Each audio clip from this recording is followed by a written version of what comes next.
Then of the rising sun we love and cherish, beloved homeland of our great heroes. We must defend our lives, or we shall perish. We shall protect us from all our foes. But if the price is death for all we hold in, then let us die without a shred of fear. Hail to be from consecrated nation, O fatherland, this be our solemn pledge. Defending thee shall be our daily mission. Spilling our blood will count our privilege. The one God which embodies our free shall always be our first of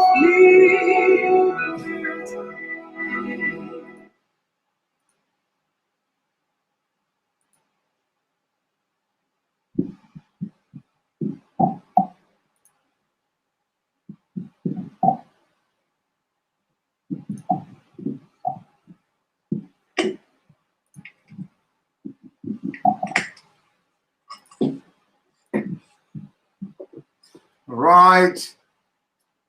Good afternoon. Welcome to this wonderful afternoon and evening and morning, depending on where you are watching from.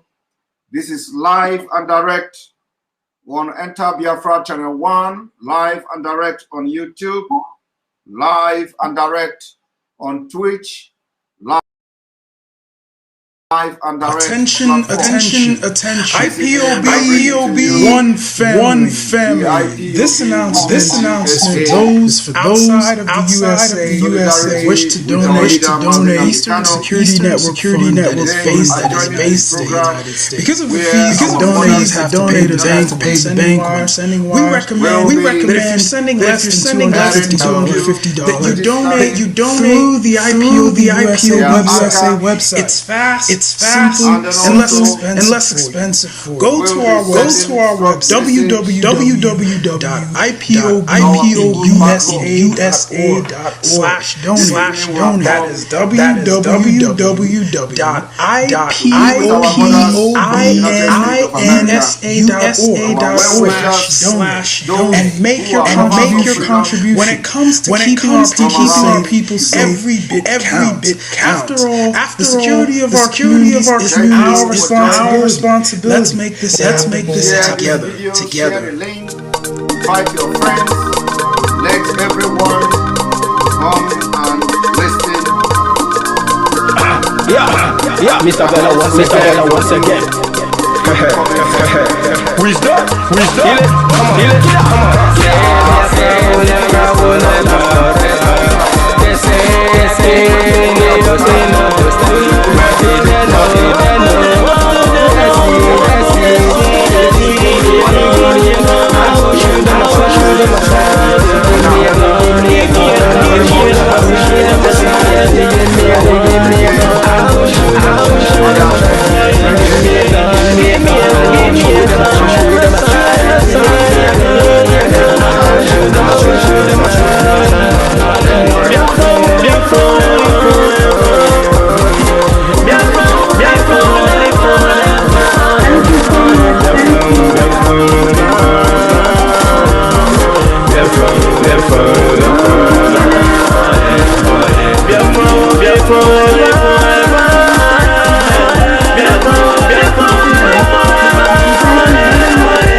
For Nigeria as a corporate entity is not enough.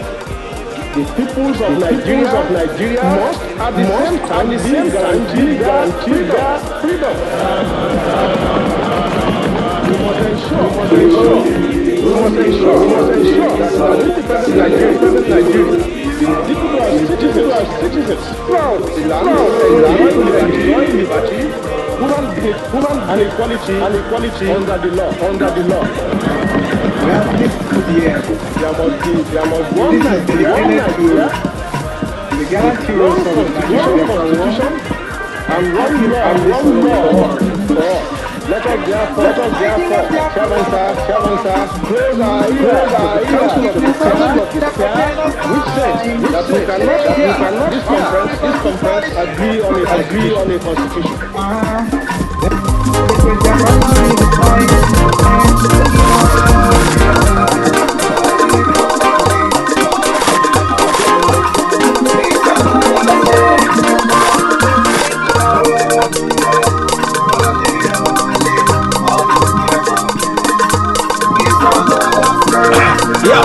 Yeah, Mr. Bella once again. Wisdom.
God uses human beings to do his work.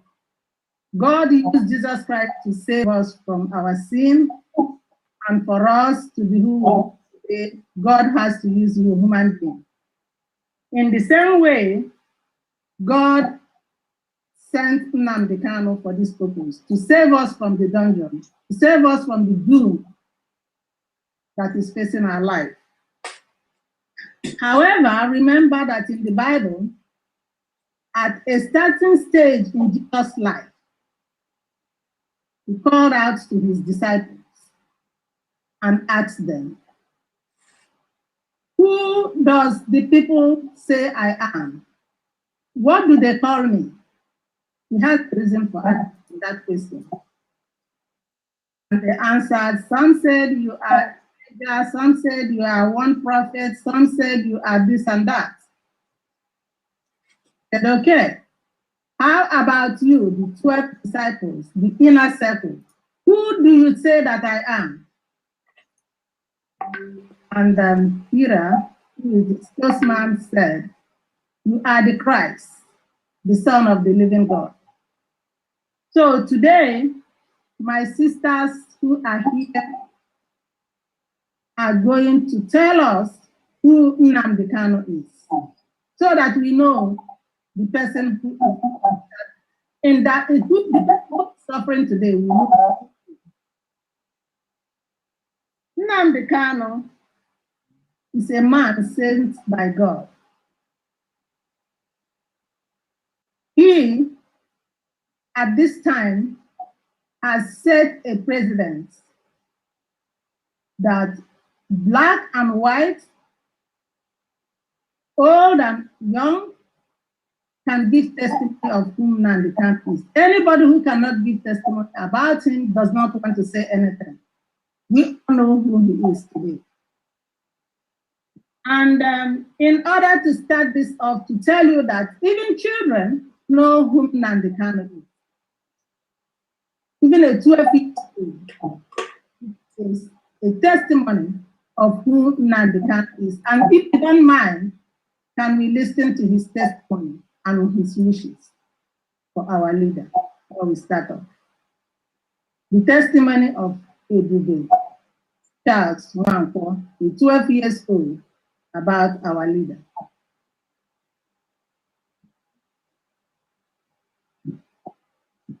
Simon, you can pull it, right? Yes. Moment.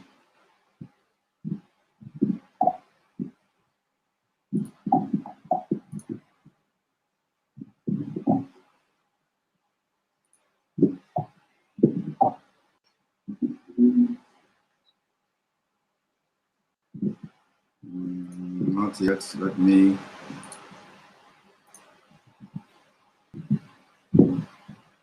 Is it possible? If it is Yes, not it is possible. done, It is possible. Just one moment. you know you have a different screen today. Hello, Martina. Yes, it's possible. He is on mute.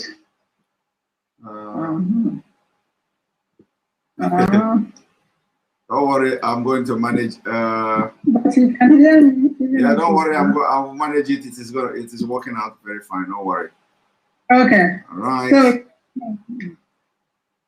All right. Let's go there. Here we go. okay. Thank you. Nikala. My name is Ebube Chukwu Charles Nwankwo. I'm 12 years old, and I'm an author. I've written about 9 books, and I've published almost about 5. You might not know me, but I know you. I'm a follower to what you're doing, and I love what you're doing, and my parents are fans of y'all, and I got to you because of them, and you're my idol now. I actually like what you're doing, and I've heard of all the raping, the murders, the bloodshed, all the crime, and all the corruption that's happening in Biafra land, and I've heard that you've been captured, and I could have gone home. I could have gone back to our home in Biafra land, but then I've heard all the excessive killings, and I saw pictures of what's been happening, so we couldn't go home. We were having to postpone this trip. And I've gotten really sad about it. And then after that, I heard that you've been captured and that they've been keeping you isolated. I felt very sad, and I'm actually been very agitated. So my message to you is that I know that you're going to come out of this. You're going to help us. You're going to bring Biafra together, and that we're going to go through all of this because of you. I hope that when you come out, I can be able to come and shake your hand, and also that I'll be able to meet you in person too. So please, come out and be strong. Thank you. Right. That was great. That was great. 12 years old. 12 years old. Oh, baby. He wants him to come out. Yes. Like we all want him to come out. Just like we said before, today we are going to enumerate to you, explain to you who Nnamdi Kanu is, because people may not know who this man is. The man that they are holding in the dungeon, they may not know who he is. And the women, my sisters, who will introduce themselves as they speak, they are going to take turns to tell us who Nnamdi Kanu is. Why he's not supposed to be where he is, and why he has to be released. Starting with me, I have to say that Nnamdi is a lecturer, a great lecturer, a formidable lecturer, a lecturer ordained by God Almighty. Look here. Nnamdi Kanu has told us and explained to us and tried to correct our confusion of what is actually going on in our land. I, for example, I have seen all the criminalization and all the ill treatment that our people we are facing. At a point in 2006, I traveled home 3 times in a year when my father had a stroke. And each time I'm going home, I see the declining situation in our land, but I never understood what it was. Many things were already drained with muddy water. Many stores were closed, business not working, but I did not understand what it was. It was confusing to me until I heard the voice of our leader, Mazen Nnamdi Kanu, explaining to us why all those things are happening. So he is a great lecturer. He has opened our eyes. He has made us realize that we all will face the danger of untimely death sooner if nothing is done. That being said, I am going to allow my sisters to introduce themselves, tell us what they know about this man, this great leader, Mazen Nnamdi Kanu. And I'm going to start with Sister Azuka Charles Nwankwo. Please, it's Nnamdi Kanu. Good afternoon, everybody. Good morning, everybody. Good evening. My name is Azuka Charles Nwankwo from San Antonio, Texas. Thank you, Mazi Ekpa, for bringing us live today to tell the world what is going on and who our leader, Mazen Nnamdi Kanu, is. Okay. And I also want to give kudos and thank Madam President. I call her Presido because she is a master when it comes to women. And we are ready to work with you anytime. We are with you anytime. Send us anywhere we'll go. Send us anywhere we'll break the door, okay? So thank you so much for being the leader you are. And I must have to tell you that I am a business entrepreneur and I like to meet people and I like to, go places. I've attended almost all the churches because of on here, and I've been able to worship both with the Muslims, the Hindus, the Christians, everywhere. But I have never seen a man like Nnamdi Kanu. Sometimes when my son is talking to me, he'll be like, of course, my son just spoke now. And I have to tell you that he's been watching very closely. He knows what is going on. And I tell you, Nnamdi Kanu is a prophet.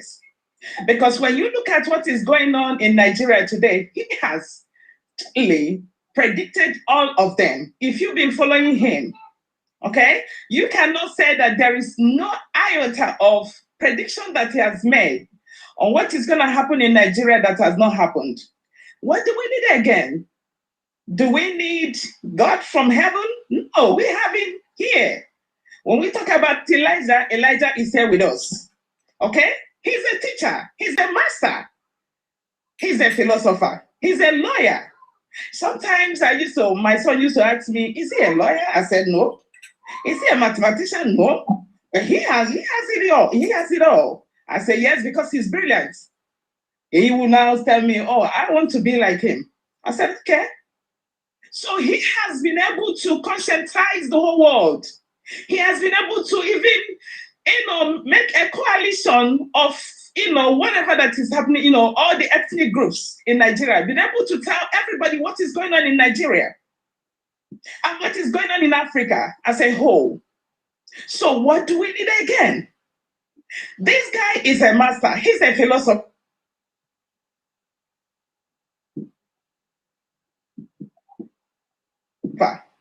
He's everything that God of the past. So that we know, we don't know, but here we come. Nnamdi Kanu, the prophet, is with us here. Thank you so much, Miss Thank you. Madam President, for allowing me to call him. Thank you. Thank you. That's how it is. If God calls you for any divine work, He makes that person to be very versatile in all knowledge. When he's talking about medicine, you think that he's a doctor. When he starts quoting laws, you think that he's a lawyer. He is very versatile in knowledge. God equipped him that way. And that's who Nnamdi Kanu is. That being said, let's hear from Beatrice. Okay, Zia. Please, who is this man, Nnamdi? Who is he? Thank you, our women, Mrs. Okafor. We greatly admire you for your genuine love, our people, and your dedication to the freedom of our people.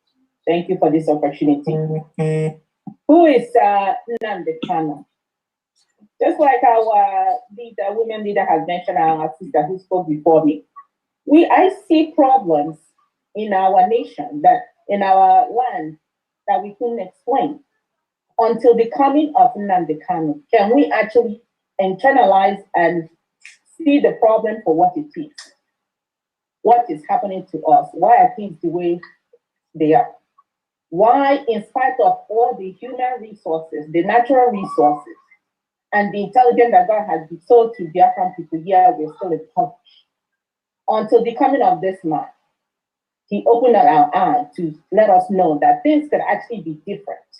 If we can begin to think and reason and change the way we do things, starting with our exit from the colonial construction called Nigeria.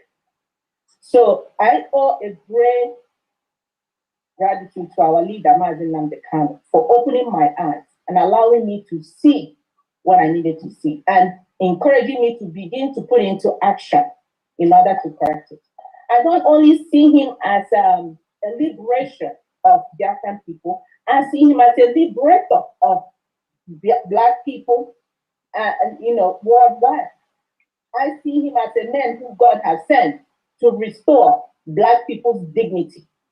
Even the people who are the willing tools perpetrating evil, in some way, he desires for them to leave those ways and live better, because he wants freedom and a better life for all, not just Biafrans alone, but for all Black people. So every Black person, no matter where you are, you can have dignity. So I see him as a freedom fighter, as a liberator, as an eye-opener, and also as a restorer of Black people's dignity. That's who Mazi Nnamdi Kanu is to me. Thank you.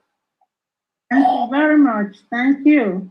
And just like I said before, our leader, Mazi Nnamdi Kanu, has touched the life of Black and whites. Not only Black, but the white people also have seen that there is something in this man. So because of that, we have a sister who is even working harder than we are doing in the social media, trying to bring awareness of what is going on in Biafra land. And today we are telling you that Sister Susan Mount is with us to stand in solidarity with our leader, President Kanu. Sister Susan, come on, let's hear you. Yes, ma'am. Thank you for the introduction. I'm Susan, and I live in the United States of America. And Mazi Nnamdi Kanu, to me, is a spiritual leader chosen by God himself. I do believe that he's a prophet. When I first heard Mazi Nnamdi Kanu's voice, I felt thunder in my soul. And I remember asking God, praying one day, I said, God, if this is the person that I should be following, as my heart is telling me to do, I want you to give me a sign. And obviously the sign was the lion. And I remember in 2 broadcasts after that, Mazi Nnamdi Kanu mentioned the lion. And from then on, I knew he was chosen by God, because his spirit, spiritually, when they say Biafra is a spiritual thing, it truly is a spiritual thing. It's people gather and support Biafra spiritually. I also see Mazi Nnamdi Kanu as a teacher and a protector. He has such a love for his people and people all around the world that he has it in his heart and spirit to be a protection for them. And in part of protecting people, he teaches them. He gives them teachings and backs it up with evidence to show people what's truly going on in the world and what's truly happening to them. And he makes you believe in yourself. I learned a lot about myself through Mazi Nnamdi Kanu, believe it or not. I also call Mazi Nnamdi Kanu the modern day Moses, David, Noah, and Job, okay? Because he's lost so much in this process, and hopefully I don't get teary-eyed. And he's also the epitome of love, okay? So when God chooses somebody and they listen to God and they spiritually show other people love, that is Mazi Nnamdi Kanu. Right now he's sitting in a dungeon, has been tortured in Kenya. God only knows what he's going through in Nigeria, the contraption. I don't call it Nigeria, it's not a country. And he's doing that for people's freedom, including my freedom. Because believe it or not, whatever happens in Africa happens to me in America. So I take this very, very seriously and to my heart and soul. So I believe Mazi Nnamdi Kanu, he's never committed a crime. This is a farce crime that they have put on him because obviously he is a good spirit and obviously good people are followed by evil. Evil hates what's good and they chase what's good and they try to bring down what's good. So to me, there is no trial because Mazi Nnamdi Kanu didn't do anything wrong to have a trial. So in my spirit, I know Mazi Nnamdi Kanu listens to God. I know God works through Mazi Nnamdi Kanu, and I consider him a lion of all lions on this earth. And he's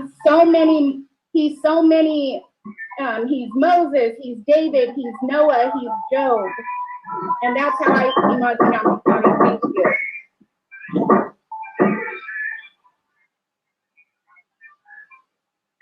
Thank you. So much. Thank you, Susan. Thank you for that explanation. Just like Susan said, somebody should mute their phone or whatever. Please.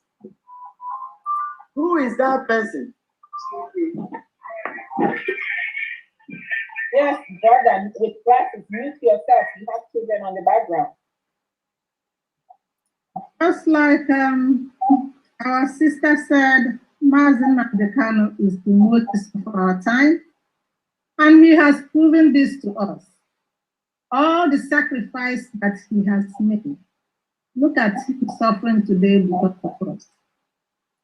At what time he was homeless in UK when he was starting this program.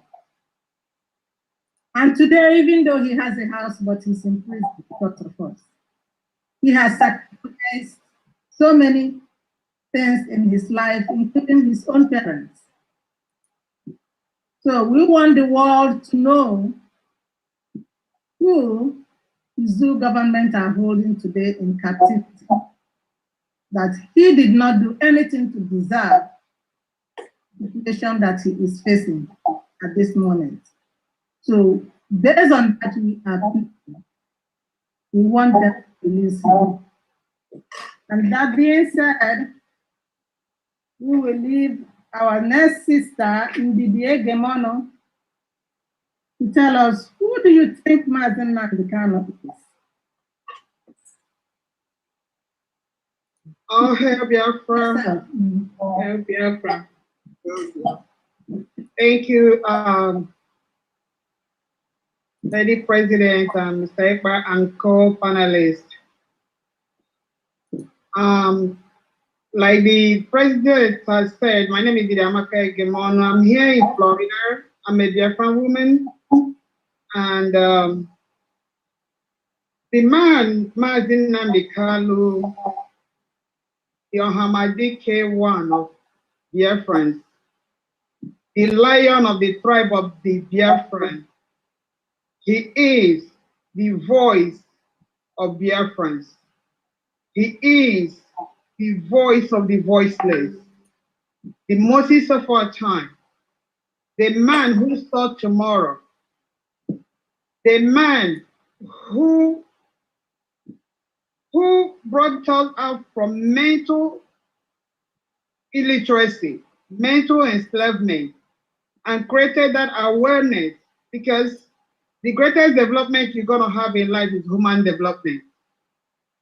Mazen Nnamdi Kanu has developed the world and has really released Biafrans from mental enslavement. So we are no longer focusing on, the token or teaching us, to remember.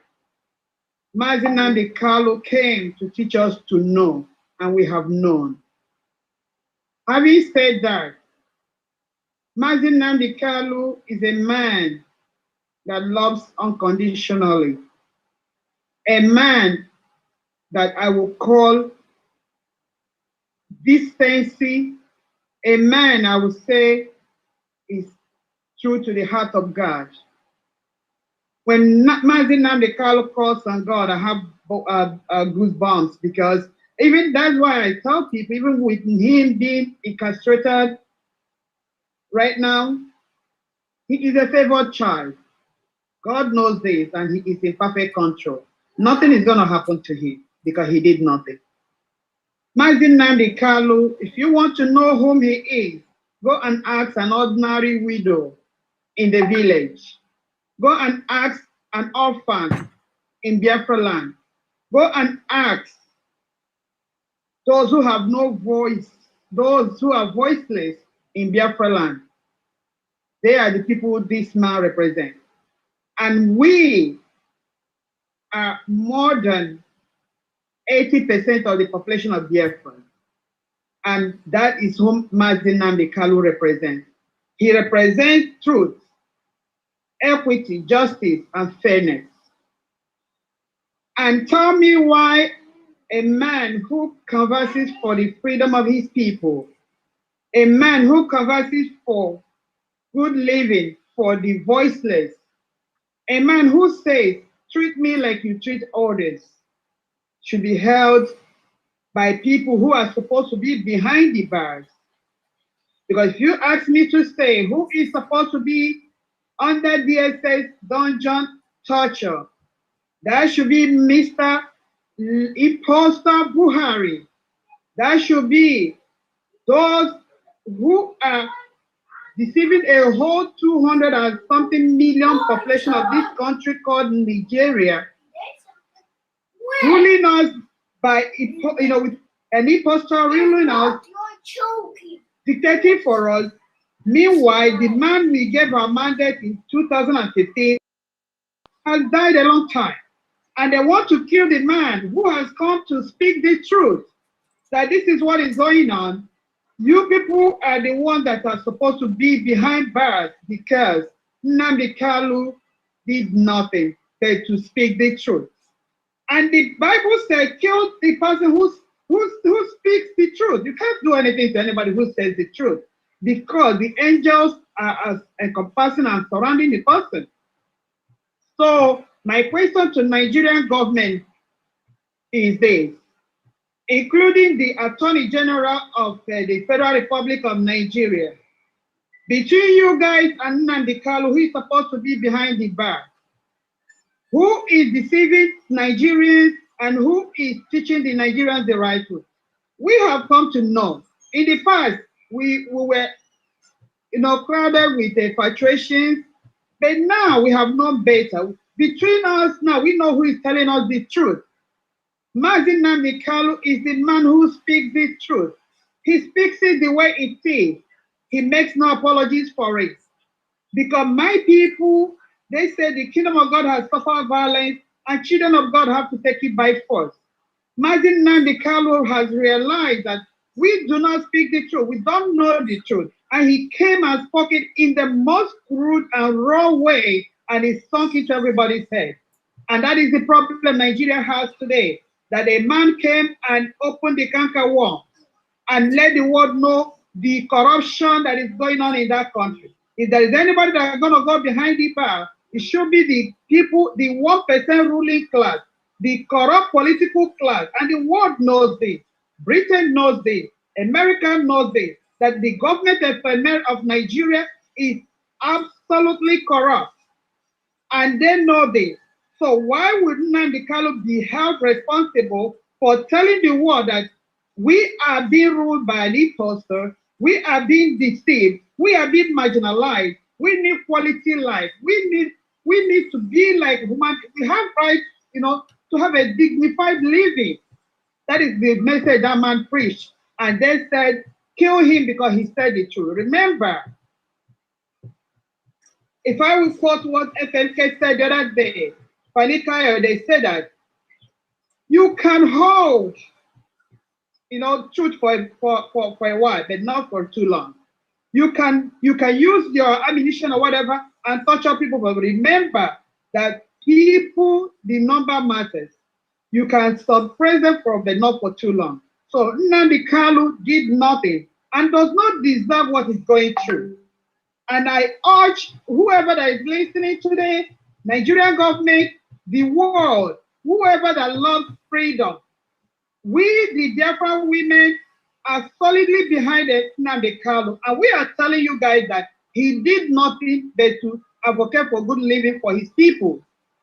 Nobody wants to be treated the way he has been treated for speaking the truth. So we are obliging you guys today to know that our eyes are watching. Kill a man who did nothing. Nnamdi Kanu does not deserve it. He did nothing, and we urge you guys to release him tomorrow. And that is all we want. He did nothing, and he's not guilty of anything other than teaching people you have the right to live a decent life. And you people know we have the resources, we have everything it takes. And yet the 1% want to submerge everybody into urgent poverty. And this man says, no, give my people qualitative living. And that is why they want to kill him. Please, let it be on record that Nnamdi Kanu is speaking the mind of 98.9% of Biafrans, both abroad and at home. The poor, the voiceless, the widow, the orphans, those who are submerged into a level of no reasoning.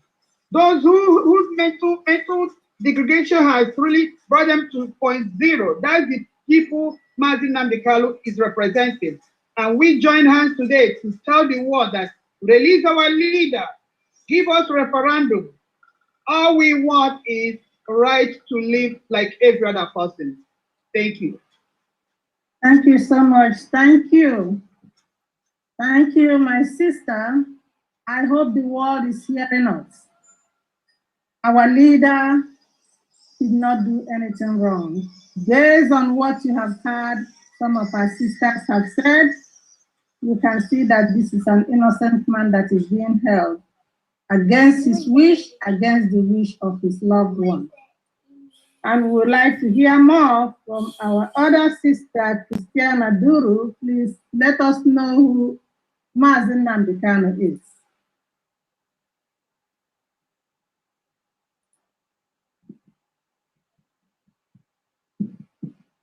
Can everyone hear me?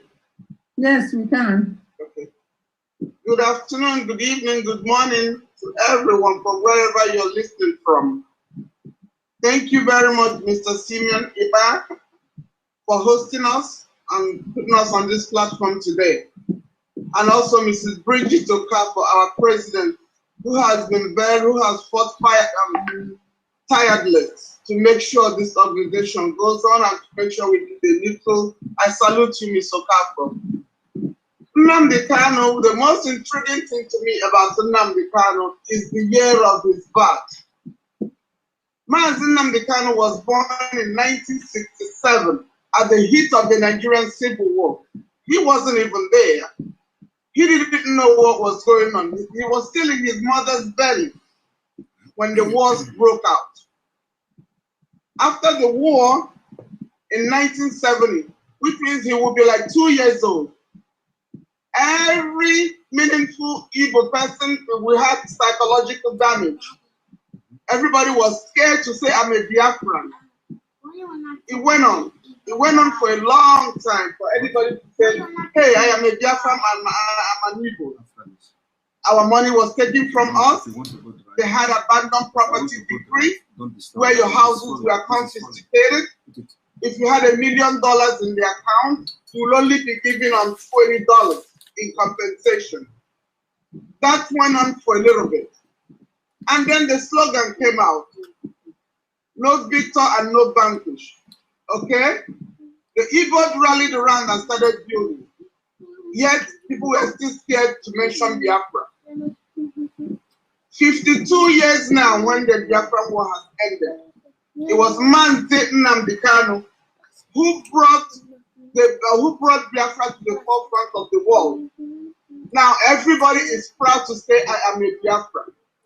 Remember, at first people were scared because of the contraptment called Nigeria and the Zoo country. Nnamdi Kanu continued to fight. He's a very, very forthright person. His ways is nothing but the ways of the truth. He's a truth teller and he's a chronicler. He is also a very fast learner. He is an independent and indomitable human being. He teaches himself. He's an avid reader. And he takes instruction from anybody. He doesn't come out with the arrogance and say, hey, I know everything, or I know more than you do.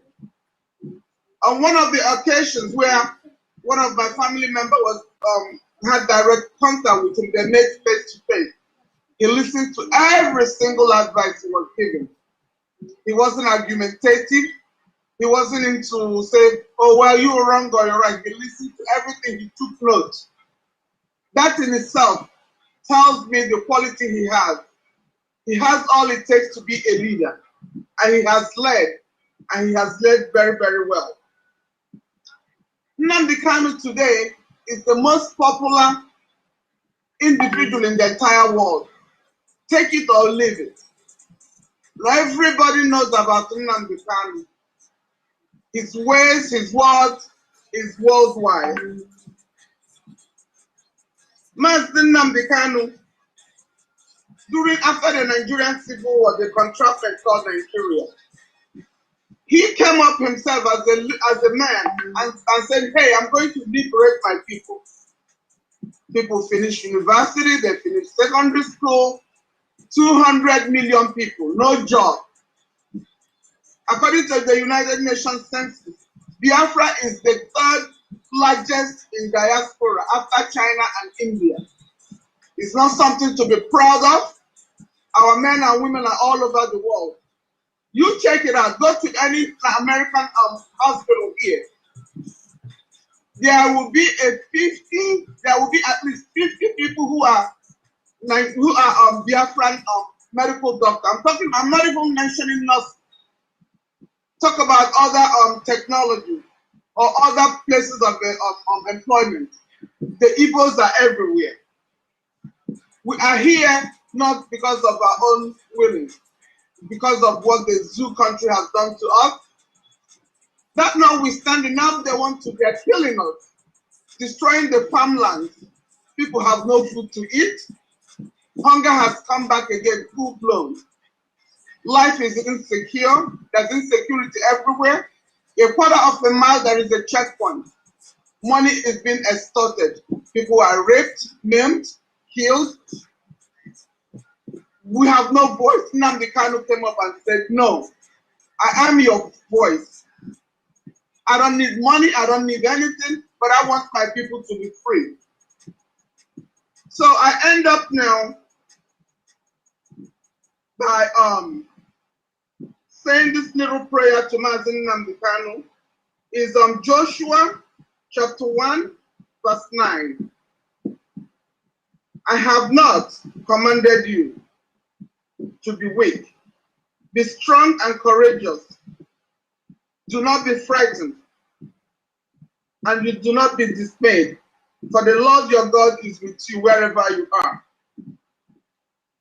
So, the zoo contractment called Nigeria, tomorrow when the case comes up, we ask you to release Mazi Nnamdi Kanu, the Hamadike of Biafra land, because he has done nothing, absolutely nothing, to be held against his wish, and against his will, and against the will of his people. History does repeat itself. Remember Bosnia-Herzegovina of what happened? The same thing that is happening today. And when the kids came up and heard historically what happened to that, they went door to door and started beheading everybody in Bosnia. How about Rwanda? Same thing. Let the whole world not fold their hands and have a second Rwanda, because it's coming. It's already started. So I thank you very much for this opportunity, Mr. Epa, and our president, Mrs. Bridget Okafor. I appreciate all of you. God bless you and give you the courage to continue to lead. Thank you. Thank you, my sister. Prior to the coming of our leader, Mazi Nnamdi Kanu, we were all deceived. It was okay for the Fulanis to use their takia. They believe that they can lie to us, but it's okay for them to deceive us. And that's what they were using on us, and we never knew it. We were innocent, going about our business, while they have been planning for more than 30 years, and has mapped us out for complete extermination so that they can take over our land. That is actually the stage of their agenda at this time. But unfortunately, most of our people do not understand this. They are rather blaming Nnamdi Kanu for what is going on, not realizing that this is a plan that has been going on for the past 30 years, or even more than 30 years, that they have already mapped us out to kill all of us. And that is what they are doing. So we want our people to understand that we have been deceived for so long. That is why we couldn't see eye to eye what our Onyendu is doing. But today we are happy that he has really raised the consciousness of many people, even our Black sisters and brothers of Black Americans here. He has raised their consciousness. And we have one of them today. Sister Deneen is here to tell us her own experience and what he has observed about our great leader, Mazi Nnamdi Kanu. Sister D, the floor is yours. Hi, good afternoon, good morning, good evening, wherever you are. I am Deneen Etienne. I live in North Carolina, and I don't know very much about your leader, but what I do know is that what is going on in Biafra is so wrong, and we need to unite and stand together, because this would not happen here in America. We see someone getting killed, we unite, we stand strong, and even if it happened in Biafra, we all need to come together. So any Americans that are watching this, Biafrans that are watching this, If it happens to one, it happens to all. So we need to unite and stand strong, release the leader because he has a voice. And someone that is speaking truth to power, they're trying to silence him. And this is what they do. Anybody that is speaking truth to power, and what I mean by truth to power, he's speaking the truth about what is going on in Biafra. It's all about greed. You're taking a land and property from people that own it. Their ancestors owned it. And these individuals, and I hope that you're watching, you are wrong, because had it been your family that they are doing this to, you would stand up and fight. But you're killing your own people. You need to stop, because we're not going to be silent. We're going to unite, and more Americans are going to find out about this, and we're not going to be silent, and we will get back out there in the streets. This is wrong. You can't do this to women and children and expect them to live their life. I'm angry. I'm angry because this is going on in a place where my ancestors lived at one point in time. And we cannot stand by and let you keep doing this to our people. These are Americans. These are not dogs and cats and animals that you're getting ready to eat. You're killing your people. And I can tell you this, when you get done doing what you're doing, I can promise you, they're going to get rid of you too. They're going to get rid of you because you have done something that they have instructed you to do. You're covering the masses. You have to stop that. Have your own way of thinking.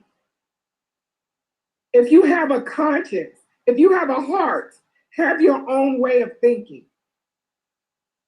Do not be someone that is following somebody that is pure evil. This is pure evil. And I'm angry as an American citizen that my government is allowing this to happen. No one in their right state of mind would let some people watch these men, these militants, kill these people. No reason at all. You have no reason. You're just gathering up people and killing them for no reason. This is wrong, and I'm still gonna stand by my sisters, a Biafran, and let them know I'm here to support. Whatever I have to do, whatever I need to do, I'm going to support. If I have to shout it from the rooftops, that's what I'm gonna do. So everyone that is in Biafra, stand up, take a fight. I know it's hard, but right now you got to go through this fight. I've gone through it myself. I'm still going through it. I'm packing up to leave now to go start my fight again. You have to keep fighting. You have to. You cannot stop. And all the Biafrans that are here in America, don't be silent. You have a voice. Go to your congressmen, your senators, write letters, let them know, make phone calls. If somebody has to sit at home on their day off and call back to back to back to back, that's what you do. If you need to send letters via email or fax, someone and do that for hours, I can guarantee you, you clog up their lines, somebody's gonna make that phone call. Somebody has to hear. So please, everyone, please stand up for your people. Stand up for our people. This has gone on for too long. we think we get past this point where people are not being treated as human beings, and they're not. We're at a point of American greed. We're at a point of people just taking advantage of people. And it needs to stop. Myself, watching women and that baby being burned, I can't sit back and be silent. I can't. And anybody that has a heart will not be silent. This is too much. We have to stand up. We have to fight. And those individuals that have the leader locked up in that dungeon, you need to release him. You need to release him. You had no business going to get this man. None. He did not commit a crime. He did not commit a crime. And you just locked him up and took him away from his family. And if you have a heart, you will let him go. Let him go. Because if we're here in America, we have a voice. And we're not going to be silent. So until you release him, we won't be silent. We're going to scream it to the damn rooftops. Excuse my language, but we're going to scream it to the rooftops. We are tired. We're tired of the unrest. We're tired of the unjust. We are tired. So let him go. He has done nothing to you but speak the truth. Please let him go. I digress. Thank you. Thank you, my sister. Just like you said, he speaks truth to the power. And you are also a voice in America here, beckoning on our people. You have set an example today to our people who are still standing on the fence. You are a typical example. You have really set a pace for them to realize that this fight is for them also and their children, for them to come out and join us. To stop standing on the fence. Both our people here and our politicians back home who are killing, who are helping for them to kill their own children, their own brothers, their own sisters without minding. It's confusing what they are really thinking in their mind. We don't understand what they think that they are doing. Thank you so much for being part of this program. Thank you. Thank you, all of you. I really do appreciate it. And I just want to encourage everyone in Biafra, everyone here from Biafra in America, just to keep the fight up. Sign petitions, take them to your congressmen, your senators, and let them know. And if they don't do anything, you file a ethics complaint. An ethics complaint is easy to file. It's online. If they continue to ignore you, this is the things you need to do. You take the necessary steps in order for them to respond. We're not going to stand by and let you keep killing innocent men, women, children. We're not. Thank you very much. And also at this time, we are giving our other sister, Adania Onwudewi, the mic to tell us, who do you think Mazi Nnamdi Kanu is? Please.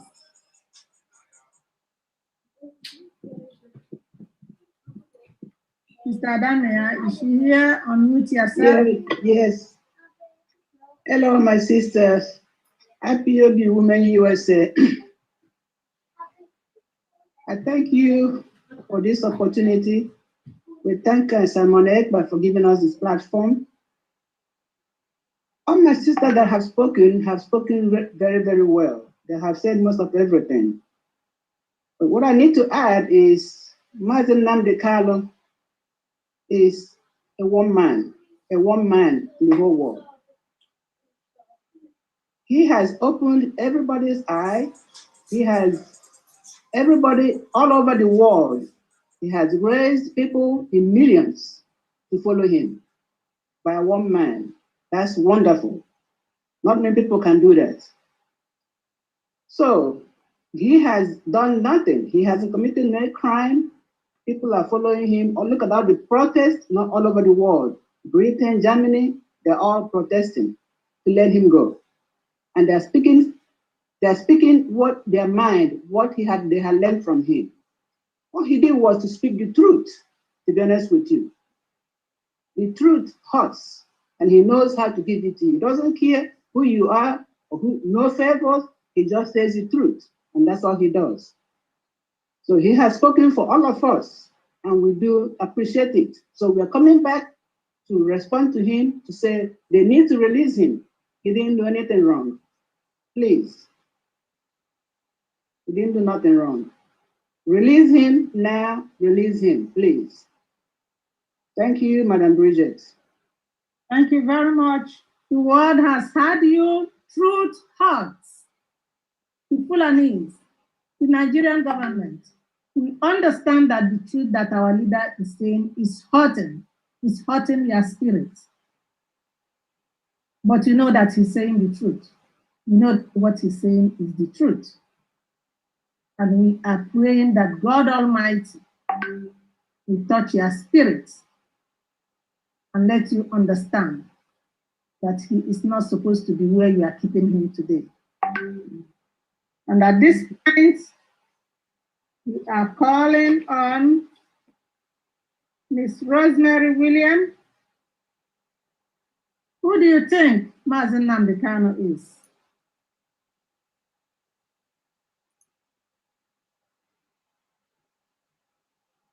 Thank you so much, our able women leader of IPOB USA, women and Biafran women all over the world. Because our Onyendu, Mazi Nnamdi Kanu, he was led by the Spirit.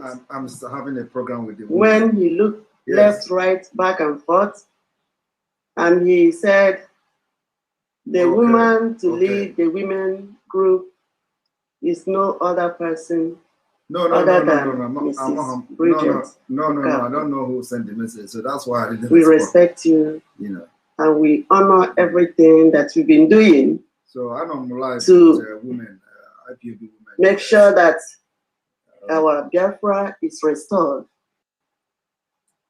And we also, I thank Mazi Simon Ekpa for giving us this great opportunity. And we thank our gallant men and women that also assist in this freedom fighting movement that our great leader, Mazi Nnamdi Kanu, has started. Some information which I forwarded to Ejiofor. Who is Mazi Nnamdi Kanu? So and he accepted to. The first time I came to know him, so right now he is. I wasn't even thinking about Biafra or anything that was going on. And so I got Ejiofor and I forwarded the message. The Zoo government brought me into contact with him through their Python dance of September 2017. I saw that, like it is today, continue happening. Okay. I saw that, and every part of me changed. And from that time to today, I had become a different person. I was no longer the person I used to be. Okay. To the extent that when he came to USA in Los Angeles in 2019, I came back from work one morning and called my daughter. I said, Mama, who is Mazi Nnamdi Kanu? And she said, all right. Another savior? No. I said, yes, another savior. I say, he is here. He said, where? Are we going? I say, yes, we are going. That was the first time my daughter and I met him in person in the town union that he held in Los Angeles. And after that, I was baptized, and my life became very much different. Mazi Nnamdi Kanu is that embodiment of different positive attitude, different positive characters, different positive attributes that can make somebody, say, wow, what is going on? He is the resounding name. That's only one name that frightens the Zulu government and the British government combined. When you mention Mazi Nnamdi Kanu, they all become confused. They don't know what to do, where to start, what will happen. That is Mazi Nnamdi Kanu. When he speaks, everywhere shakes. When he commands, everybody moves. He is the leader of the indigenous people of Biafra, IPOB. He is the commander of ESN, Eastern Security Network. Yes. He put those things together. He is the one man that does many things. Mazi Nnamdi Kanu, as a woman of Igbo extract or Igbo origin of the Biafran nation, and as the mother of Biafra in general, Mazi Nnamdi Kanu is my son. Mazi Nnamdi Kanu is my brother. Mazi Nnamdi Kanu is my husband. Mazi Nnamdi Kanu is my relative. And they are holding him. Whoever that is holding my son, whoever that is holding my brother, whoever that is holding my husband, my relative, release him and release him now. Let him go. He did nothing to nobody. He is a great teacher, the founder of the University of Radio Biafra. And everybody that passes through that university never become the same again. Your eyes will be open. Your mind will be open. You will learn. You will know where you are. You know your right from your left. You know the truth from the false. That's all he has been doing. What is the crime he committed? That he said, treat my people as human beings. Treat them with dignity, with respect. Is that a crime? A man that says, let my people go. Let them go. They deserve their freedom. They deserve their independence. They deserve to make use of the natural resources that God has blessed them with. Is that a crime? Why are you holding him? I am asking Okezi Ikpeazu, the Abia State governor. Your brother is in jail, doing nothing. He is in custody, being incarcerated. And you are jumping around, Okezi Ikpeazu. Where is your brother? Okezi.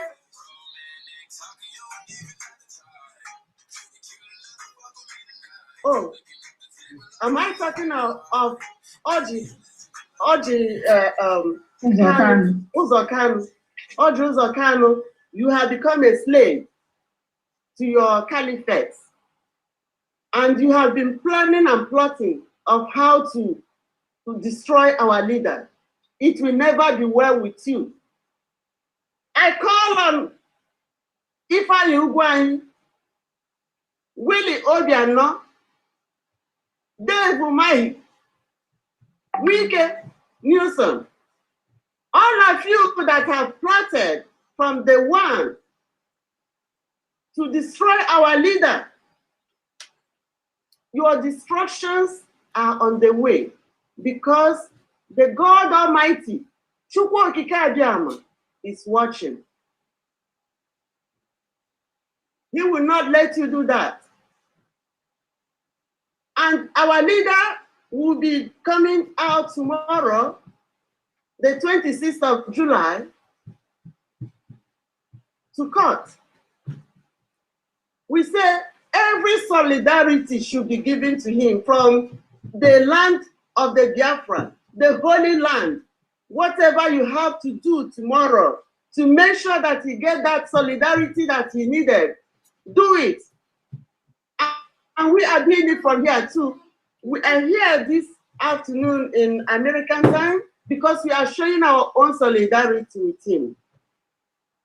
And we call on the United Nations, we call on our government here in the United States, President Joe Biden and his cabinet members, and we call on the congressmen and women. Please, help us. Our leader did nothing. You are the Statue of Liberty. Where is your liberty standing now if you cannot open your mouth and condemn evil? Please help us. And Mazi Nnamdi Kanu, to me, like whenever I call my sister, the first thing she will ask me, she said, Onyamuma Shirele. He is Onyamuma to me, the prophet of our time. The prophet, he is, when Christ was in this world, nobody noticed that he was the Son of God until he was killed. And then they said, oh, he was really the Son of God. Mazi Nnamdi Kanu is partly divine and partly human. Only those with the spiritual eyes can notice that and that can see that. Release our leader. Release him now. He committed no crime. The only crime he committed is for him to say, freedom to my people. Give them referendum. And that referendum, we call upon it. Release our leader, give us our referendum, and we need our freedom. Thank you. Thank you very much. Thank you so much. And I hope the world is hearing us. All the attributes of Mazi Nnamdi Kanu, I hope they are making note of it. For those of them who misunderstood him, we hope that today you are going to rewrite your scripts about our leader, because he is an honest man. He kept his promise, and that is the reason why he's suffering today. He promised that he's not going to lay us down, and he kept his words. He is the only leader, the only true leader we have ever found and met after our Dean Odumogi Ojukwu.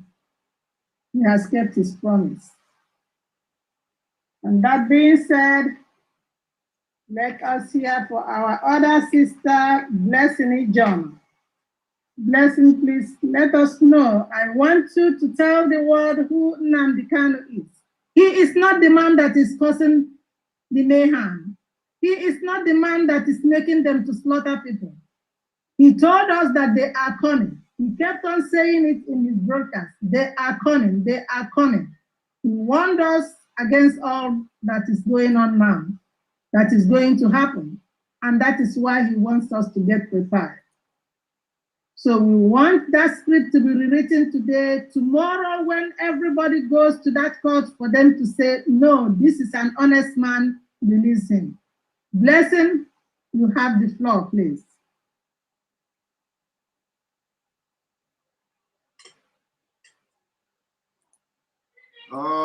Madam Bridget, what is the name? Uzoma is okay. Blessing Ijoma.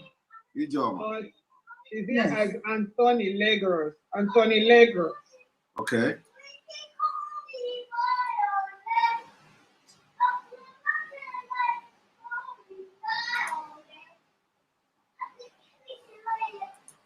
Right, she's on mute. She can talk. Yes, I can talk now. Thank you so much for having us here. And thank you, Amaka, for letting everybody know that Anthony Legros is whose equipment I'm using to be here. Mazeka, I thank you so much, and it's nice talking to you today. Madam Bridget, God bless you. Who is Mazi Nnamdi Kanu? Mazi Nnamdi Kanu is a Biafran man who believes that everybody deserves to be free, that everybody deserves to be treated with dignity. Mazi Nnamdi Kanu and I are very spiritually connected. A lot of people may not know it. Mazi Nnamdi Kanu is never a troublemaker. Mazi Nnamdi Kanu believes in setting his people free. Mazi Nnamdi Kanu does not give anybody problem. Anyone who's ever had problem with Mazi Nnamdi Kanu might be because that person is not seeing what he is seeing. Oftentimes, people say to Biafrans, you were not there during the war. You were not born during the war. You don't know the language of war. You don't know what war means. You know now. Now we know. Mazi Nnamdi Kanu has made it possible for us to know who we are as a people. Mazi Nnamdi Kanu, in so many ways, has made his people proud. For their own selfish reasons, they are too shy or embarrassed to come out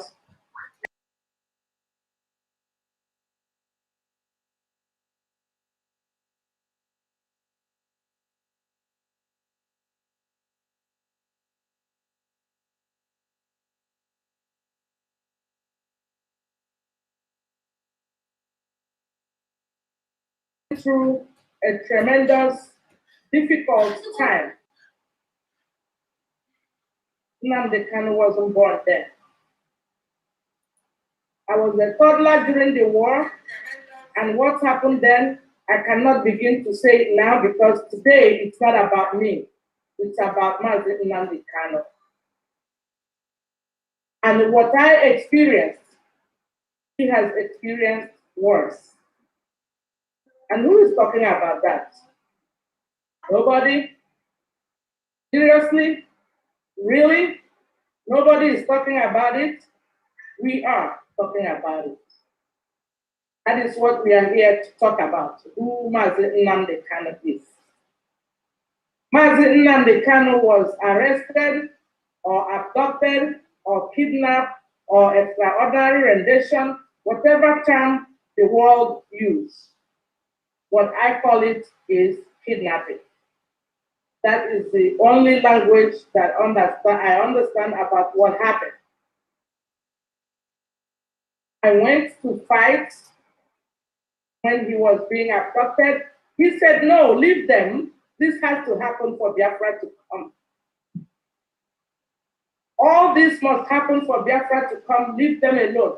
I insisted, he shouted at me, he said, leave them alone. This must happen for Biafra to come. And that's why anytime I cry, I wake up, I wipe my tears, I believe that nothing will happen to Mazi Nnamdi Kanu. And they must let him go, and let him go now. Thank you, everybody. Thank you, Simon, one more time.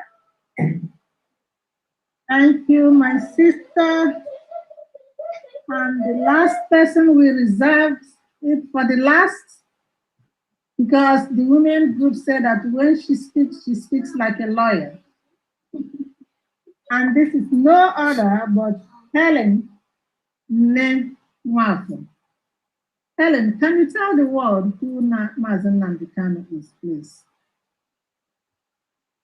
Thank you, Madam Bridget, for that introduction. I would also like to thank you for the work that you do. I don't know how you do it, but I know the grace of God is on you. Greetings to my fellow Biafrans all over the world. I thank you for all who labor for this, our cause. And to our brother Simon Ekpa, I have something to tell you. You know, Biafra women, when we have our country up and running, we are going to put you on a schedule of 9 to 9. You go to bed by 9 p.m., you wake up by 9 a.m., and we're going to make sure it is enforced, because you are doing tremendously and you are, giving a lot of sacrifice, making a lot of sacrifice for this cause. God bless you for all you do. God bless all our gallant men. I would like to take this chance also to pray for Mazi, to let him know that the grace of God is on him, and to congratulate him as well for his nomination to the Jewish Nobel Prize. He is now amongst the nobles. So my Biafran women, at this time our leader is still in custody. His detention is illegal. His detention is illegal at this point. Why? Because he was kidnapped in Kenya. He was kidnapped, kept incommunicado for 8 days and counting, tortured, humiliated. And at some point, they took him to the hospital. And every single one of us know that before an African takes you to a hospital, you are almost near death. He was drugged. We don't know what happened to him between then and them bundling him to Nigeria, where he could hardly hold his hands up. He couldn't even hold his head up. Somebody was propping him. Did he go into respiratory failure? Did he suffer any organ damage that we don't know about? Just on that basis alone, they need to release him. And this is directly to the British government. He is a citizen. You want to find out how Nigeria got him into Nigeria. No, you can do that while he is out of custody. Call for his immediate and unconditional release. That is what we're asking for. Then you can litigate the rest of the things. He needs to be looked at. So, who is this? Just to transition, because I was expecting this man for them to release him on his health basis, but I am being hopeful that at some point they will, very soon. So who is Mazi? Really, as a child growing up, you just see things, you're observant, but you don't know. You know something is wrong, but you can't quite articulate that. Until Buhari put this man in jail. In jail. For what? For preaching behind the microphone. A man that did nothing, because he's saying things that bothered him. He shows up in Nigeria and you arrested him, charging him for treason. The courts, for more than 3 times, ordered for his release. You, who claim to be the author and finisher of rule of law, you refused to release him. 3 times you defied courts. You flouted the court orders and he was in detention. Finally, he was released and you went to assassinate him in his house. and you have the temerity to talk about him jumping bail. He was escaping for his life. But all the same, when he came to United States, that was when I first met him. And this man, you can just see the dichotomy of his life. You can see almost the paradox. When he's sitting, he's a gentleman. He's even actually shy. When you look at him, he lowers his gaze when you catch his eyes. But let him get behind that microphone. That is when you begin to realize that the Spirit of God is upon him and that he was appointed to preach the good news of Biafra. This good news is not only meant for Biafrans. Guess what? It is also meant for you, that TV man in the Middle Belt. It is meant for you, the Biram man in northern Nigeria. It is meant for you, that Kanuri man. It is meant for you, that Hausa man, who is now facing extermination. You who kindly welcomed the Fulani people to live amongst you and raise their cattle. But now they're turning around to tell you that their father, Othman Danfodion, have left them a memo that your land is for the taking and that you can be killed if you refuse. This good news of salvation of Biafra is for you. It is not only for Biafrans alone. You who is oppressed, this good news that Nnamdi preaches is also for you. He is a preacher of good news. That is what I know him to be. And this also goes to our brethren that are scattered everywhere in diaspora, our African American in diaspora, everywhere in the West Indies, in Southern America, we have a lot of Africans in diaspora because he's a Pan-Africanist at the end of the day, but he doesn't want people to be killed before we achieve that. What else do I know about this man? He is a detoxifier. Detoxifier of the mind, because our people are so messed up. When people are abused for a long time, see, the civilization, the venue of civilization becomes so thin. It's really hard to discern what is good and what is bad. So now, what is this? What it is a sister tells you, oh, sister, let's leave it for God. In fact, I'm having a Thanksgiving because I was traveling from Lagos to the east. We came out at Ore. 9 people died in an accident and I was the only survivor. I thank God. You thank God for that? No.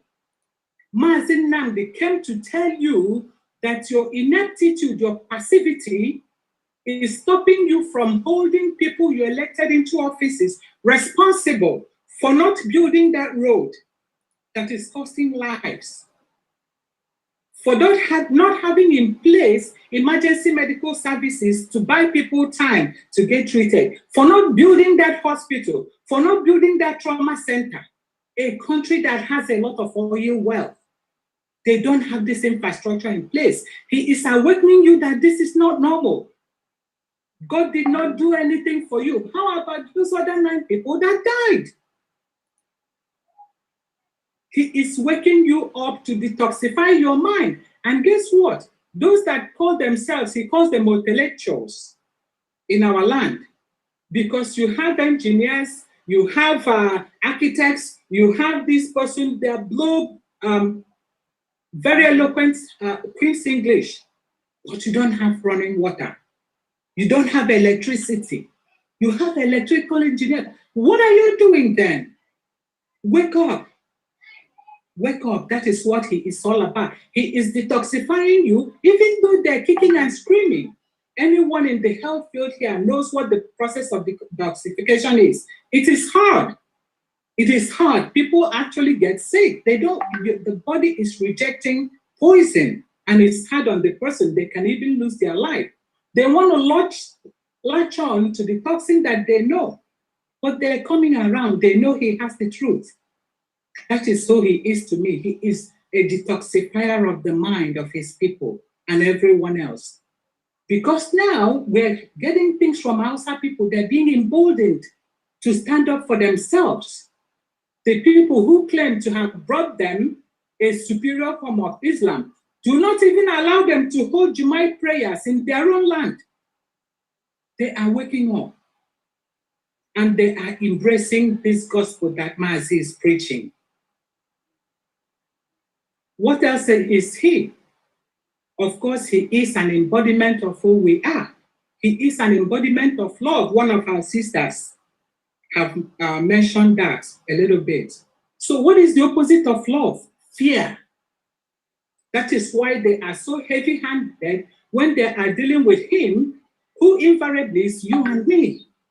Soon as he talks, boom, they go crazy. They latch on. They may pretend like, oh, he's insignificant. Why are you then going so crazy, buying aircrafts and buzzing all around his house? Leave him alone then to preach. But they know who he is. They know who he is. He evokes fear in them because they know what darkness and light. Light chases out darkness. They know he is light. He is about to flush out those things that oppress innocent people. That is why they're afraid of him. And we are the children of light. Invariably, they're afraid of us. That is what it is. Who else is he? He's a man, some people will call him prophet, maybe. He is a man with a high level of enlightenment, and that comes with a burden. You see, when you see him very passionate, almost sometimes he have outbursts. For people's lack of understanding, it's just because he sees things clearly. But it's just difficult to get it into people's heads because he is so enlightened. He tries to educate himself. He reads all kinds of literature, be it the Muslim, the Quran. He reads, he studies. So that comes with a burden, and people misunderstand him. People misunderstand him because what he is running now, IPOB, is not running a government. He is running an organization, a freedom-fighting organization, and it is not a democracy. He's told you that, you see.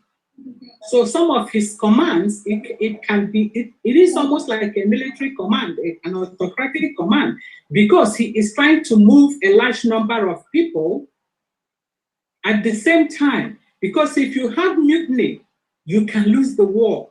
That is why he sounds the way he sounds. He's not running. He told you that after Biafra, he's not interested in being your president or anything. But for now, people need to be disciplined. So sometimes people misunderstand that.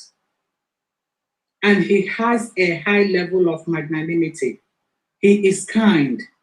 He is very compassionate. He does not even like to see people suffer, even people that have contributed to the suffering of our folks. He's calling for the release of Sheikh El-Zakzaky, the Hausa Sheikh that's been imprisoned illegally, advocating for him even when he himself is in prison. That is the manner of man that he is. And finally, Mazi dares you to dream.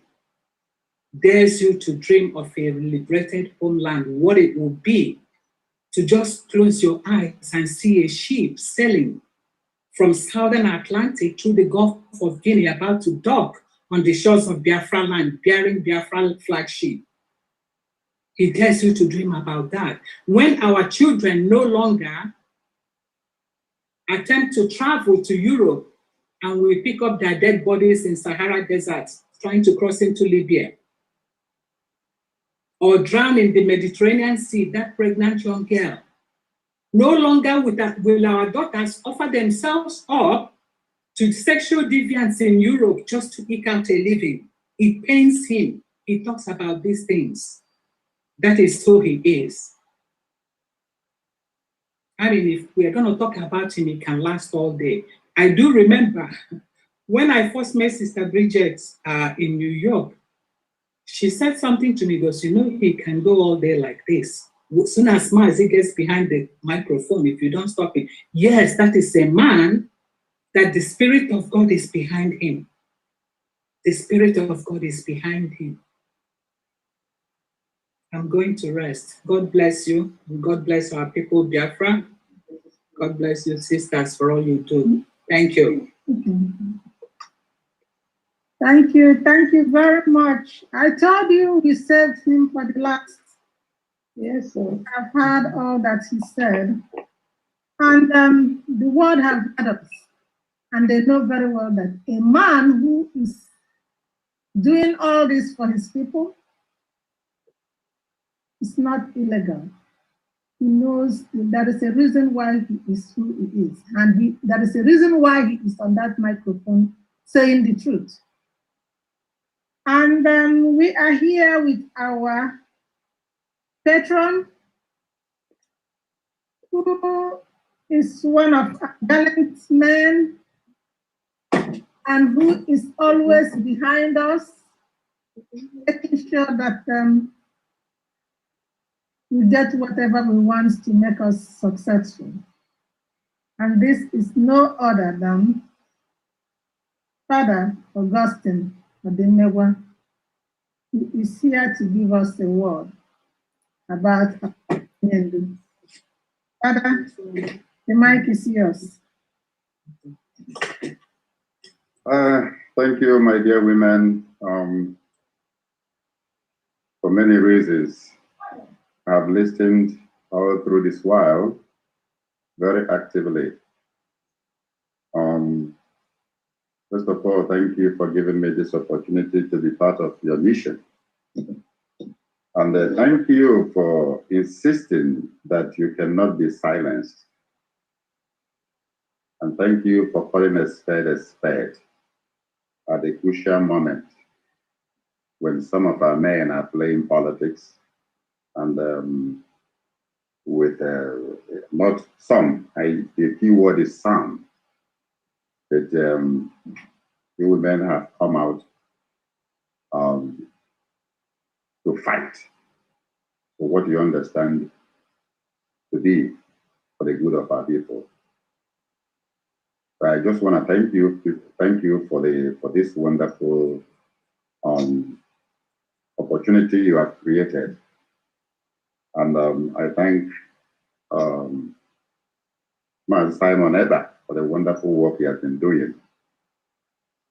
It is not easy, and so many Biafrans are sacrificing their time, talent, and treasure for the same cause. Some are known, some are not known. We thank everybody. In a nutshell, let me say this, in line with all the discussion we have been having,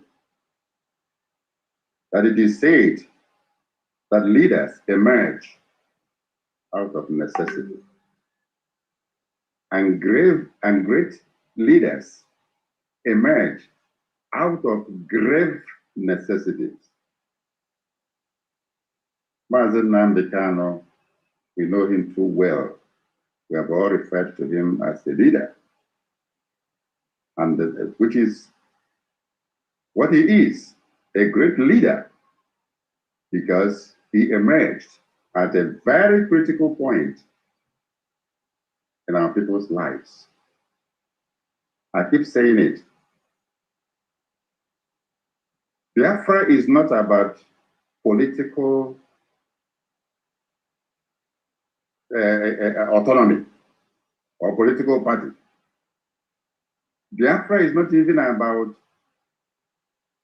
the freedom of a geographical location in the contraption called Nigeria. The struggle from Biafra from day one has been to protect the complete extermination of our people. It has not changed. It has not changed. The fight for Biafra is the fight for the survival of our people.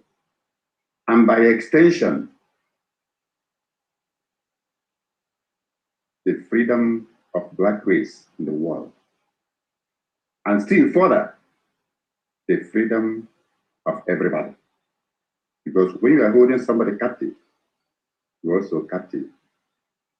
Doesn't matter whether you are black or white. And how do we know that somebody is a leader? We know that somebody is a leader because the person has a vision and a mission for his people. Key elements, vision and mission for the people, not for himself. They don't serve themselves. They commit everything they are for the service of their people. And people will always identify with such a person. Doesn't matter whether the person is black or white. And that is exactly what is happening with Mazi Nnamdi Kanu. And again, how do you know that somebody has been chosen by God as a leader? One of the most fundamental virtues in life by which you know that the hand of God is in somebody's life is humility. Humility is the foundation of all the virtues. Without humility, and somebody is telling you that God called him or her, the person is wasting time. It's not called by God. The fundamental thing about a leader is humility. And many of us have testified that Mazi Nnamdi Kanu has it in abundance. I'm also an eyewitness. The other thing is truth. A leader called by God will always stand by the truth. Christ said, I am the way, the truth, and the life. When you are speaking the truth, you are professing Christ. Whether you know it or not, whether you are baptized or not. And let me remind our people, oftentimes we are not comfortable with truth.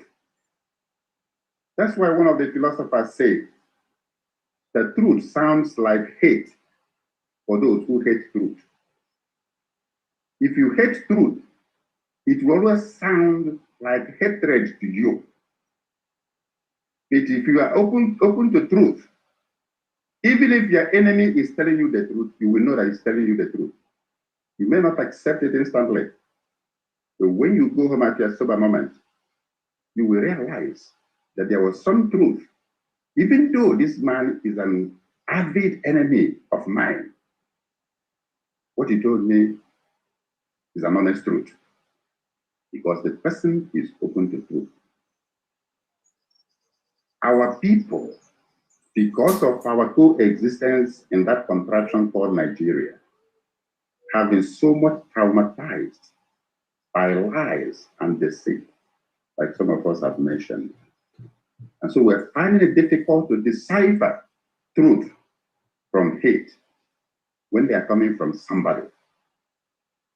Mazi Nnamdi Kanu, the person I know and I've worked closely with, does not hate any single human being, including the Fulanese. He hates what the Fulani Kabaras are doing. He doesn't hate them as people. Doesn't hate the whites, doesn't hate anybody. I'm talking about the core value that he has in him, which I have seen personally. He loves everybody. But when you do the wrong thing, because he's the leader, after the will of God, he is bound to condemn it to the extent or to the level of the gravity of what you have done. And so, let me put it to us, like somebody just said a few minutes ago, Mazi Nnamdi Kanu is doing everything possible to free us from that mental slavery, because we have been deceived for too long. We have been lied to for too long. And it's taking a hell of time for him to free us from that mental slavery, which Bob Marley says is by far more important than physical slavery, because you might be under mental slavery and you think everything is okay. You will be suffering and smiling, thinking that you are living life when you are really under bondage. When you are really under bondage. And when we're talking about bondage, it is both to the slave and to the slave master, both to the captive and to the captor. That is why we're letting Britain know, we continue to let Britain know that Mazen Nnamdi Kanu has all your goodwill at heart. Britain as a country, British people as a people, he has all your goodwill at heart. And that's why I said yesterday, 2 days ago, in New York, that Britain has everything to gain in a Biafra with Mazen Nnamdi Kanu. But they will have everything to lose in a Biafra without Mazen Nnamdi Kanu. It is not by accident that Mazen Nnamdi Kanu is a British citizen. For us, it might be coincidence. For God, it might be a divine ordination. But he's a British citizen. Britain has all it takes to set Mazen Nnamdi Kanu free today. They have all it takes to intervene in the case of Sunday Igboho and sit down with these people and work out a very simple and straightforward peaceful resolution of Nigeria, peaceful disintegration of Nigeria. Because from all indication, Nigeria is no more holding any waters as a united country, as a united whatever, whether it's ethnic groups or what, contraption. If it doesn't happen today, it's going to happen tomorrow. And so, the sooner they do the right thing they need for, get these people round table. Sometimes it's difficult, but guess what? When you weigh your options, you talk about the generational implications. You might choose the harder road, the harder way, and do it now once and for all, so that everybody will have to benefit. Because if the intelligence we're getting is correct, we're not sure yet. If the intelligence we're getting is correct, and these people, when I mean these people, I mean the government of Nigeria, succeeds in surrendering to ISIS West Africa, and they take over the government, everybody will stand to lose. Because ISIS is an international organization loyal to their group, not to any country. So all those things you might be fighting for, I mean Britain, to preserve and protect, might not be getting it. See, tomorrow, I don't see any country that has been very courageous to go and fight ISIS and believe that you defeat them. The best way is never to give them the chance. Because once they get the chance, everybody is going to smell it. So once again, we're reminding everybody, let us be open to the truth that Mazen Nnamdi Kanu is bringing to us. It might be hurting. It might be hurting to you, not because of who you are, but because of what has been done to you, even when you don't know that it was happening to you. It happened to me. It happened to everybody that grew up in that contraption called Nigeria. We have been lied for too long.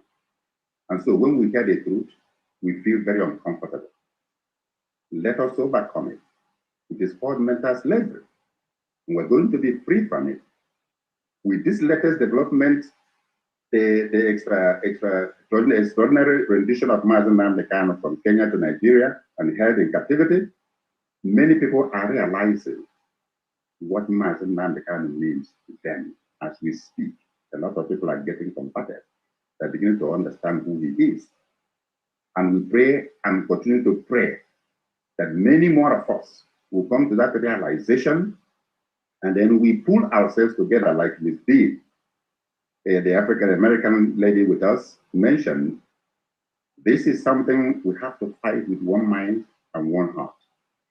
Because if we don't do the needful today, generations to come will live to regret what we failed to do today. Thank you once again for putting this thing together. Simon Eva, thank you for hosting the audience. We continue to pray that God does the magic the miracle he has continued to do in the life of Mazen Nnamdi Kanu. His life has always been miracle after miracle, miracle after miracle. This one is not going to be different. Thank you very much. Thank you.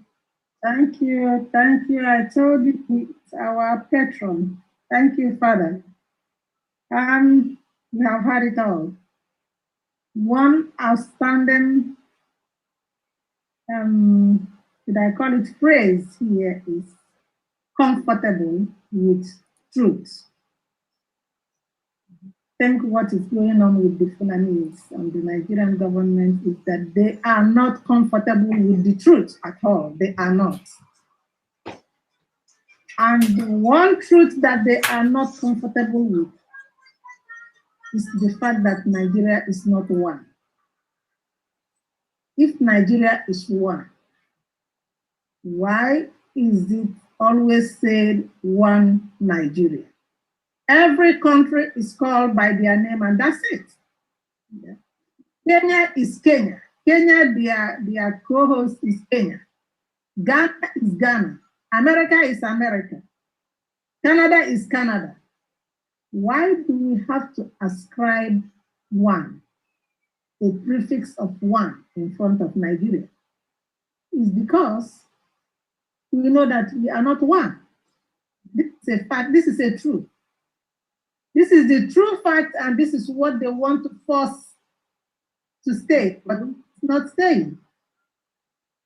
So we want them to realize that Onyendu did not do anything wrong. What he is doing is not illegal.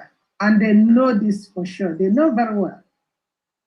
But because of ego, they have done this for so long, it has stretched for a longer time that ego is playing out now. It's difficult for them to swallow their ego. But we are praying to God Almighty. He knows how to change hearts. If he could change Pharaoh's hearts, he will change their hearts. Let our Onyendu go. So at this point, we are going to call it a day. But before we do, please allow me to give special thanks to our two guest sisters, Sister Susan and Sister Dee. We thank you so much. We can't thank you enough for coming to be part of us. God bless you. And we are hoping that we will get more people like you who will come and join us in this fight, in this true fight. One consolation I have is that our fight is a just fight. We did not do anything wrong. We are in our land and they are coming to kill us and take the land. That is not fair. God will not allow it. So at this point, we thank you so much, and we are going to close with the famous song that we sing for our leader, Nnamdi Kanu Ohamadike Biafra. Simon, please. Put it on. Obodo Kenenu Kanu Ohamadike Biafra. Nnamdi Kanu Ohamadike.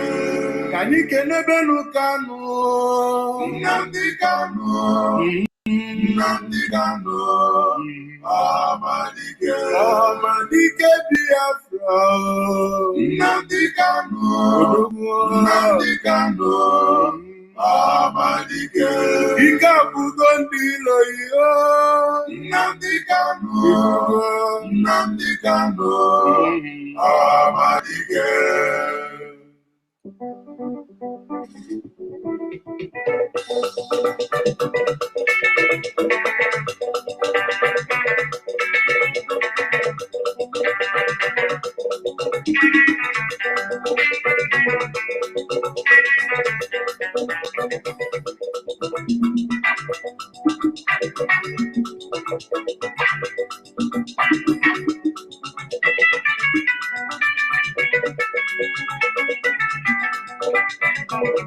Kani Kenenu Nnamdi Kanu, Nnamdi Kanu, Ọhamadike Biafra, Nnamdi Kanu, Nnamdi Kanu, Ọhamadike. Odogwu na-egburu Aduke, Nnamdi Kanu, Nnamdi Kanu, Ọhamadike. Ike abụgo ndị Iloyi, Nnamdi Kanu, Nnamdi Kanu, Ọhamadike. Ndị Iloyi na-achọzi udo, Nnamdi Kanu, Nnamdi Kanu, Ọhamadike.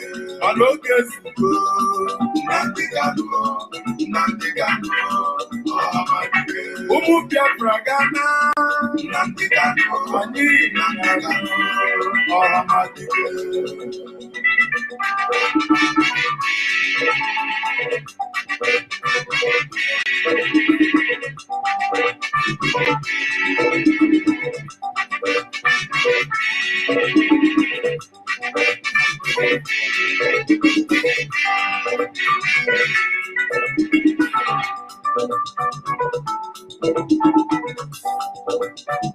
Egwu balanzo, egwu mewu ikolobia, egwu ndị kalobi, ikolobia bi n'obodo a, mmadụ anọzi ife ya. Egwu ndị ikolobia o, Biafra bala anyị. Obele nwa onye bala ibe Chukwu zitere anyị. Chukwu okike abịa masitelie, ọbịa kọpụ ụmụ Biafra na-abụ, ọkpọkpọ anyị na-abụ Naịjirịa. Chukwu zitere anyị, ma ndị Yoruba jụtere ajụ, mana anyị nwekwa mmeri.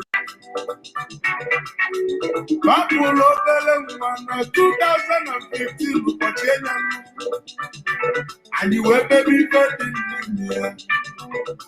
Anyị wee jebe ụlọ ikpe, chọbazie ndị mkpọrọ anyị na mkpọrọ, ndị kpọchiri anyị ka anyị na-achọ. Anyị afụrụ ebe melu ụwa dị mma, afa na-agbazi ọsọ, ọsọ na-achụzi ife, mana afa marọ na anyị hụrụ mmeri. Ife ọbụla anyị tinyere aka n'ụwa na-agala anyị, ya ka anyị ji bụrụ ụmụ Chukwu okike abịa. Nnamdi Kanu, kedụzi ife mesịrị mee?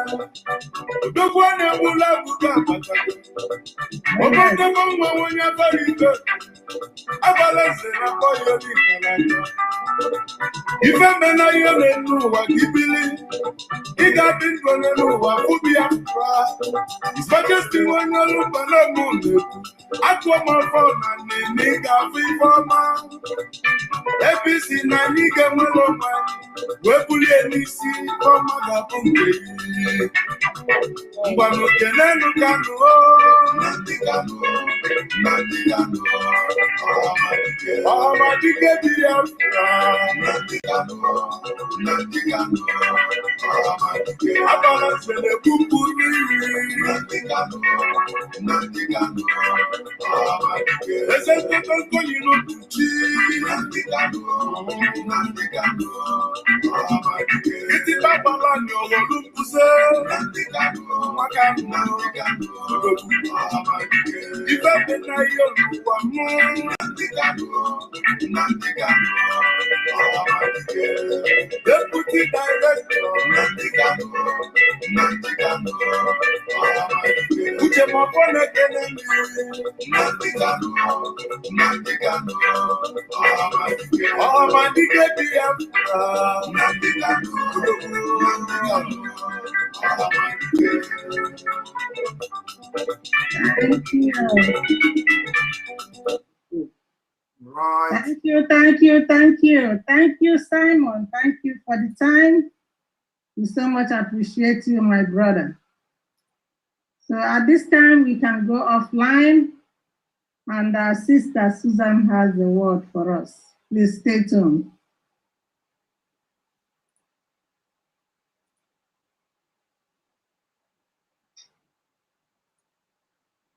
Unmute yourself, Susan. Right, I have to end the program, and then we have a meeting. After that, all the viewers now, if you are watching me now, we are coming back after a little bit break. We are coming back. We are having our live and our normal exposition. And again, because we are going to have almost something I call vigil today for our leader, Mazi Nnamdi Kanu. This night, we are not sleeping. We are going to continue our prayer yesterday, where we stopped yesterday after our exposition. We are going to have a different program today. So as you go now, you go and get yourself some rest, and you come back again. If you maybe like hour or something like that, we're going to be back. And those of you who were worried about the discussion coming from the background, don't worry about it. It is nothing special. It is about the legal issue, the legal battle between Nigeria, Kenya, and the United Kingdom. It is nothing secret. So there is nothing that I have leaked here or nothing that I have shown here that is supposed to be a secret. You know, so shouldn't worry about that. And it is just because this is the first time I am streaming live using the Zoom. So connecting the whole two gadget, it somehow was a little bit difficult and get carried away with the other one, and I didn't know that it was coming from here. So do not worry about that. Whatever you heard, there is nothing secret. Okay? All right, thank you very much. And now see you after 1 hour. Bye.